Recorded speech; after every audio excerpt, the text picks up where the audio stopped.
Okay, it's 6 o'clock.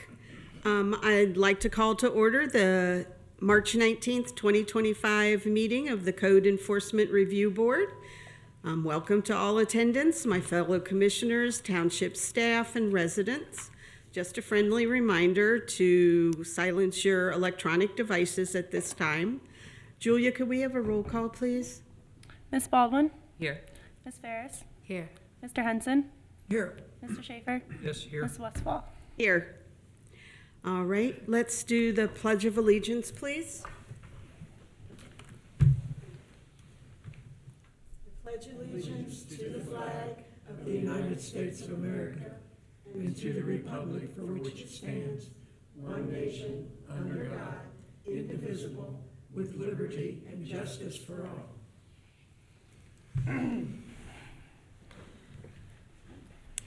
Thank you. The Code Enforcement Review Board, CERB, was established to provide an impartial and fair platform for reviewing disputes related to vacant properties and rental registrations within Colerain Township. CERB is a voluntary advisory committee to the Colerain Township Board of Trustees. CERB's primary objective is to hear, consider testimony, and evidence presented by property owners and residents, interpret the township's resolution related to vacant buildings and rental registrations, and issue recommendations regarding these issues to the Board of Trustees. This process ensures property owners and residents have an opportunity to address any concerns and resolve any disputes regarding vacant properties and rental registration in a transparent and respectful manner. Commissioners, present before us is the minutes from our previous meeting on February 19th. Do we have any comments or corrections? I have none. None by me. Can I have a motion? I'll make a motion to approve the minutes from our February 19th meeting. Thank you. I second that motion. Ms. Baldwin? I'm abstaining because I was not here for February. Ms. Ferris? Here. Mr. Henson? Yes. Mr. Schaefer? Yes. Ms. Westfall? Yes. The next item on our agenda is agenda changes. All right. So we're going to be making two changes to essentially the structure of the agenda. First, we're going to remove the section that talks about meditation or a moment of silence. This is something that we can add back in at any time should there be like a request for it, if there's some type of event or request from any board member. But just on the normal format, it will be removed. And then we are going to remove the citizens address section. This was a recommendation from our legal team. The purpose of this board is to hear cases and testimony related to what's on the agenda. This does not remove the ability for a citizen to comment on a case. It simply limits it to when that individual case is presented. So, do you guys have any discussion or objections to those changes? I have none. No? No. I think we need to vote on it, do we? It's just a change, Okay. because the agenda is written every month, right? Correct. Okay. Next item on the agenda is case updates. Yeah, so we just wanted to give an update kind of on the status of every case that has been brought before the board since the beginning of this year. So I will go over those very quickly. Curb 24-26, 2702 Hyannis Drive or Pippin, that will be brought back at the April meeting. And then curb 24-29, 2766 Houston Road. The board chose no action on that, so that was dismissed. Curb 25-01, 3402 Niagara Street. The board did recommend this for assessment to the Board of Trustees. They supported that recommendation with Resolution 26-25. Curb 25-02, 6710 Thompson Road. This is going to be reviewed again during the May meeting. Curb -25-03 through curb -25-07. This was recommended for assessment to the Board of Trustees. The board upheld that recommendation with Resolution 27-25. Curb -25-08 through curb -25-11. This was dismissed as the owner registered their properties. Curb -25-12 through curb -25-14. The board accepted the staff's recommendation and the owner registered their properties within 7 days, so no further action was needed. Curb -25-15 through curb -25-16. You guys initially recommended it for assessment to the Board of Trustees. At the following meeting, this decision was reversed due to one of the properties being sold and the owner occupying the other. Curb -25-17, 9870 Pippin Road. That one is on the agenda for tonight. And curb -25-18 through curb -25-21. You guys recommended assessment to the Board of Trustees, and that has not been presented to them yet. And then curb -25-22 through curb -25-25 did not print. That's But- actually, it's going to be brought to the trustees this month. Yes, Or you guys April. recommended that for assessment as well. Let's try and help you out. Thank you. I'm like, that is not there. Okay, moving on. We're to old business, which is curb 25-17, which is 9870 Pippin Road. Okay. So this one was brought back from one of our prior meetings. The owner of the property said that he would be here at that meeting and he was not able to make it. I did email him again last week and have not received a response to that email. But this is for the vacant daycare on Pippin Road. When we initially, I believe maybe the last time there was snow covering the ground, they had like one of the feather flags out front. I did see them there. I believe it might have been last week. They took the flag down. They cleaned up some of the other stuff around the property. I tried to turn around so I could go talk to them, and they must have left. Okay. But it is still believed to be vacant, but I have not had any, communication with the owner.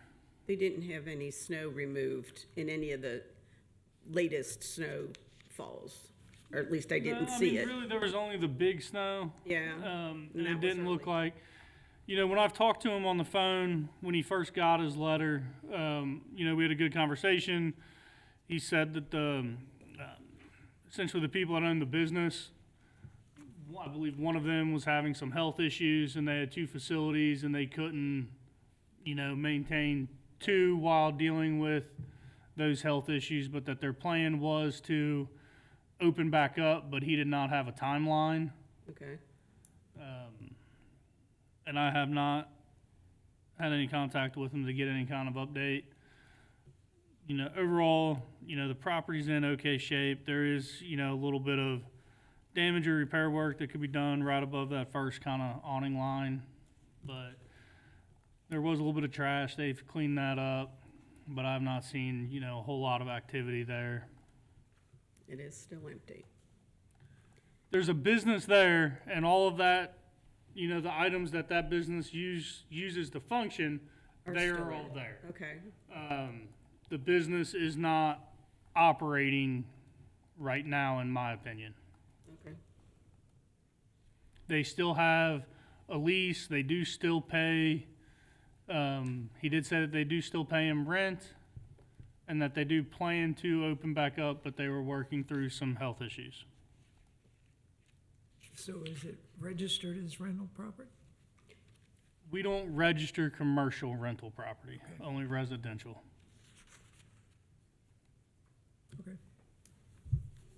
If he is receiving rent, is there, and he has a lease, is there anything he can do?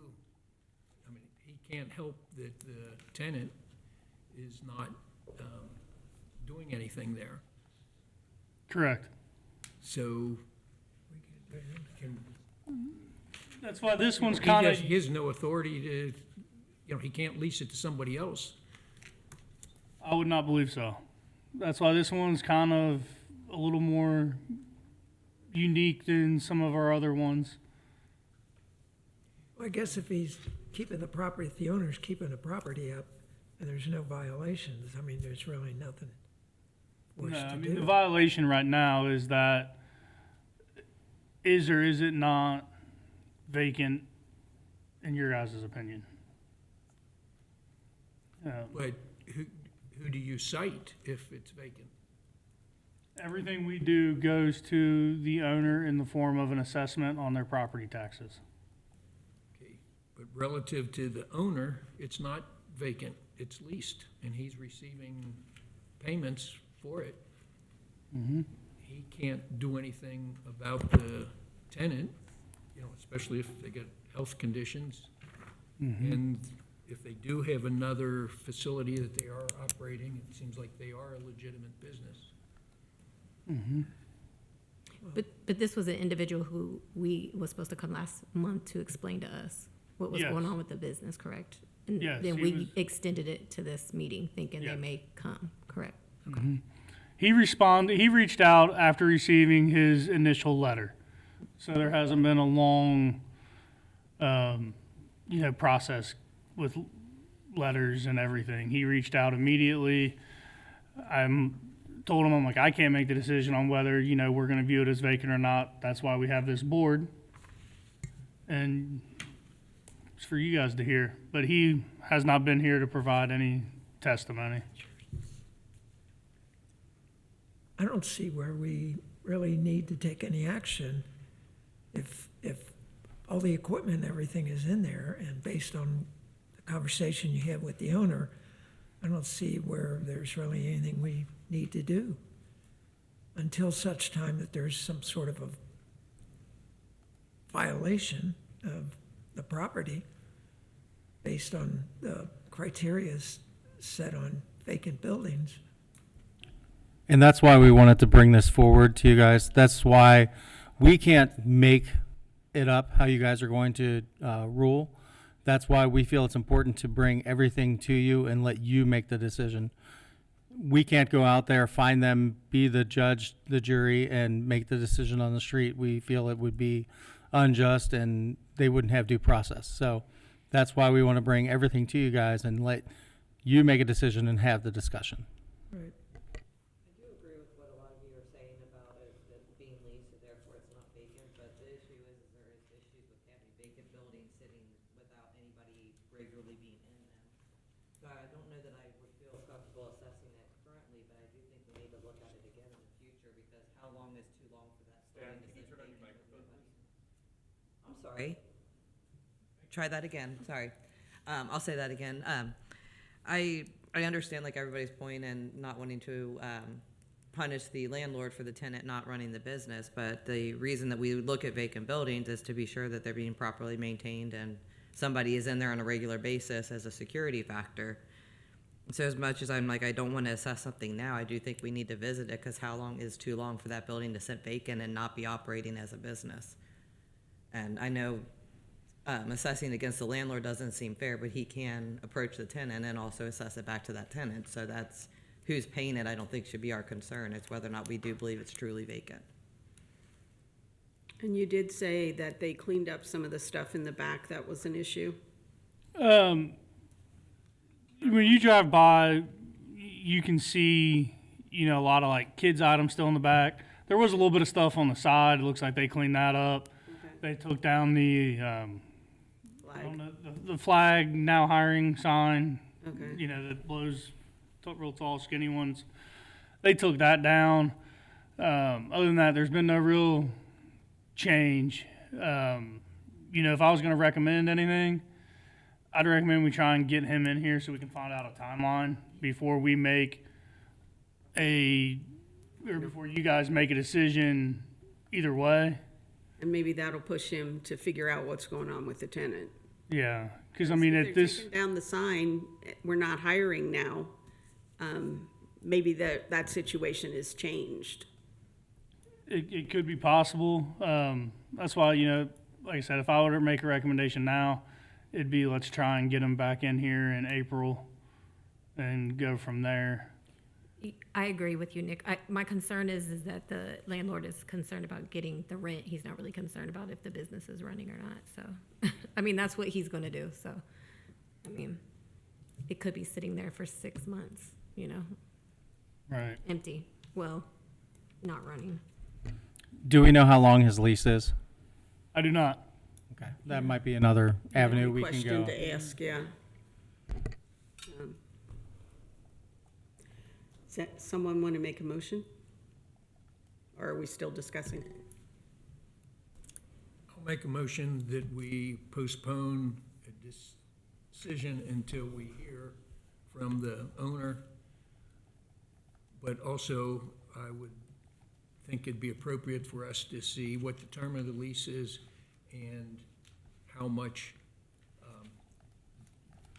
the lease, you know, how much is being paid on the lease to make sure it's not a sweetheart deal, that it's a token payment. You know, so that it's a legitimate lease. Yeah, I don't know how, any of that information, you know, the owner would have to come here and he would have to willingly Us. give to us.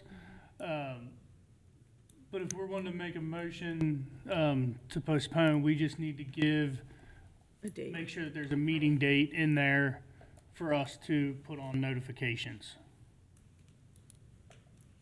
Okay, well, I'll modify my motion to postpone it, a decision for 1 month Okay. until, April meeting. until we can hear from the owner.